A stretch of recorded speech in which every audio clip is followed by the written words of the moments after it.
Ассалаумағалейкум, асқат жездім, мал жанды деп білушем бала кезден, табиғатпен етене араласып, ат мініп таза ауада дала кезген. Келеміз ғұмыр кешіп бір туғандай, үмітпен алда жақсы күн туардай, жылқышының көрген күні оңай емес, қарың бар, бораның бар, ұйқың қанбай.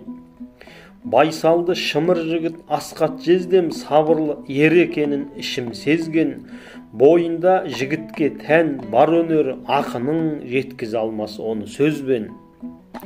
Алла берер сұраған құлға нәсіп, адал еңбек маңдай тер қылдың кәсіп. Қажатаңыз өмірден өткен кезде, әкеңнен айырылғандай қалдың жасып. Қиналса да ежіктеп жаттап Құран, бағыштап аталарға дұға қылған. Көргенде ішің жылып сүйсінесің, отбасына бол алған бір қорған. Асеке, Алла берсін жақсылығын, ұл қызың бойға жинап жақсы білім. Қиыншылық атаулы артта қалып, көп болсын қуанышты жақсы күнің.